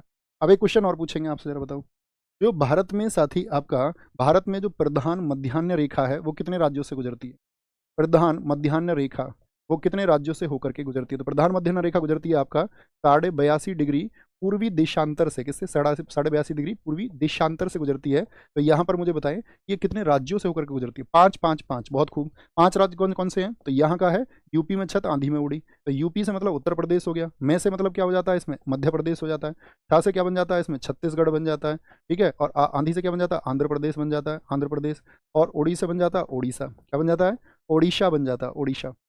तो ऐसे याद रखना, यूपी में छत आंधी में उड़ी, याद रखेंगे, थम्स अप कर दिया करो, हाँ जी भैया बिल्कुल याद रखेंगे। जो प्रधान मध्याह्न रेखा है हमारी, प्रधान मध्याह्न रेखा ये 82.5 डिग्री पूर्वी देशांतर से होकर गुजरती है, और कहाँ से गुजरती है मुख्यतः, तो ऐसे आप देख सकते हैं कौन से 5 राज्य हो गए मैप में, इतने समझदार आप हैं। नेक्स्ट, भारत में निम्नलिखित में से कौन केंद्रीय मौद्रिक नीति प्राधिकरण है, केंद्र केंद्रीय नीति। 1.5 घंटा हमें हो चुका है, क्या बताएंगे, आज हमने शुरुआत में आपसे बातें भी की 10 15 मिनट, तो शुरुआत में आज इतने रखेंगे, क्लास को हम परफेक्ट 1.5 घंटे की रखेंगे, क्वेश्चन कोई नहीं छूटेगा, उसी क्रम में जो क्वेश्चन छूटते रहेंगे हमारे, उसी क्रम में हम उनको शामिल करते रहेंगे, ठीक है। 1.5 घंटे का क्लास रहेगा, और हम कल से आपको परफेक्ट 3 बजे मिलेंगे, परफेक्ट 3 बजे, 3 बज के 1 मिनट पर हम आपको यहाँ मिल जाएंगे। कोई टेक्निकल एरर कभी हुआ तो उस बात की गारंटी नहीं है 1 2 मिनट की, वरना अगर सब कुछ ठीक रहा हम 3 बज के 1 मिनट पर आपको मिलेंगे। डेली 1.5 घंटे हम आपको मिलेंगे, 1.5 घंटे, ठीक है, फिक्स 1.5 घंटे का रखेंगे हम इस सेशन को, इससे ज़्यादा ना इससे कम रखेंगे, ओके। हम सब कर दे जी भैया, और ये जो 10 क्वेश्चन है इनको हम शामिल कर लेंगे एक एक दो, जैसे हमने अतिरिक्त बातें की हैं। तो मैं आपसे आज भी रिक्वेस्ट करूंगा, जो कोई भी आपका सुझाव हो आप लिख सकते हैं। बाकी 4 दिन पहले मैं आपको सब कुछ समझा चुका हूँ, जिन साथियों को नहीं पता हम किन एग्जाम्स के लिए क्या हमारी स्ट्रेटजी है, क्या इसको हम फॉलो करेंगे, क्योंकि रोज हम वो बातें नहीं कर सकते। बाकी मेरा सिर्फ आपसे प्रॉमिस ये रहेगा कि हम इसमें सारे सब्जेक्ट करने वाले हैं। आज तो हमारा नंबर ऑफ क्वेश्चन 20 हम कर पा रहे हैं, लेकिन कल से हम इसको 30 पे अप्रोच करेंगे, और उस तरह से सिर्फ बातें आप करते रहना, मैं नहीं करूँगा, ओके। बाकी आप अपने बहुत सारा इसमें नंबर रहा, बहुत सारा धन्यवाद, ठीक है, और ख्याल रखिए अपना बहुत सारा, अच्छे से पढ़ना, अच्छे से ख्याल रखना। और आप लोगों को कोई भी बात मैंने बताया, टेलीग्राम ज्वाइन कर लेंगे, थम्स अप कर लो जी भैया, टेलीग्राम ज्वाइन कर लेंगे। और कोई पर्सनल बात मुझ तक पहुंचानी है तो इंस्टाग्राम ज्वाइन कर लेना मेरा, ओके। उसमें मिल जाएगा ऑफिशियल नवीन शर्मा, टाइप करोगे इंस्टाग्राम पे तो ग्रीन स्टोरी लगा दिया करो, ग्रीन का मतलब जो मुझे दिखे, किसी और को ना दिखे, ठीक है, अगर वो चलाता है कोई तो। ये ऑफिशियल, ऑफिशियल नवीन ऐसे लिख देना, उसमें नवीन शर्मा RW, तो वहाँ भी आप कोई ऐसी चीज़ है तो मुझे आपको पूछ सकते हैं, लेकिन वहाँ पर आपको हो सकता है कि आपको मैसेज का, रिप्लाई का इंतजार करना पड़ेगा। तो क्या बोलेंगे, भारत में कौन केंद्रीय मौद्रिक नीति प्राधिकरण है, कौन बनाता है उस बात को, ये आज आप हमको होमवर्क देते हैं और हम आपको देते हैं होमवर्क को। बाकी आप इसका आंसर दोगे, अच्छे से दोगे भैया। एक शायरी, शायरी 30 सुनाएंगे, डेली सुना देंगे, 30 नहीं, एक छोड़ के एक में, ठीक है। जो ऑड नंबर का सेट होगा ना उसमें सुनाएंगे, इवन में नहीं सुनाएंगे, ध्यान से सुन लेना। और बड़े काम की है, मतलब ब्लैक शायरी है, ब्लैक शायरी, डार्क शायरी बोलते हैं ना इसको, कि जहाँ में बड़ी सुनी थी मैंने, नाम भूल गया किन की थी, जहाँ में जितनी भी इज्जत है सिर्फ दाम की है, दाम समझते हो ना, पैसा, जहाँ में जितनी भी इज्जत है सिर्फ दाम की है, यह बात जान लो, ये बात काम की है, तमाम झूठ हैं, झगड़े हैं, बेवफाई हैं, हमारे बीच मोहब्बत तो सिर्फ नाम की, हमारे बीच मोहब्बत तो सिर्फ नाम की है। उसने कहा था बिछड़कर मैं जी नहीं पाऊंगी, उसने कहा था बिछड़कर मैं जी नहीं पाऊंगी, ये बात आज ही की तरह किसी शाम की है। और वो मुझसे वस्ल के लम्हों में यूं भी कहती थी कि मुझ पर हकीकत सिर्फ और सिर्फ मेरे गुलाम की है। और मुझ पर क्या बोला मैंने, कि मुझ पर, वो मुझसे वस्ल के लम्हों में यूं भी कहती थी कि मुझ पर सिर्फ हुकूमत मेरे गुलाम की है, और कहीं पर जाकर भुगतनी पड़ेगी। सबसे गहरी लाइन ये है इसकी, इनको समझना, बाद की 2 लाइन समझ गए तो सब समझ गए, पहले तो मसाला है ध्यान इकट्ठा करने के लिए, कि कहीं पर जाकर भुगतनी पड़ेगी, ध्यान रहे, कहीं पर जाकर भुगतनी पड़ेगी, ध्यान रहे, तुम्हारे पास भी दौलत अगर हराम की है। तो ख्याल रखें बहुत सारा, बाय बाय, टेक केयर, जय हिंद जय भारत। आंसर लिखना ना भूलें, अपने सजेशन लिखना ना भूलें। बस एक प्रॉमिस आपसे करता हूं, अंतिम साथियों से जो भी देख रहे होंगे, कि आप किसी भी लेवल पे हो, चाहे आप जीएस में आपकी कुछ भी पकड़ हो, चाहे आपने थ्योरी में कहीं से कितना भी पढ़ा हो अभी तक, 10% 20% कितना भी, आप जहां कहीं भी जितना भी पढ़ चुके हैं, आप इस पर विश्वास रख लेना। 30 सेट का वादा मुझसे कर देना कि भैया 30 सेट का मैं एक एक अक्षर याद रखूंगा, और आप अपनी परफॉर्मेंस को देखना दोस्त, बहुत विशेष होगी, बहुत जबरदस्त। थैंक यू, नमस्ते, जय हिंद जय भारत, मिलते हैं कल, टेक केयर।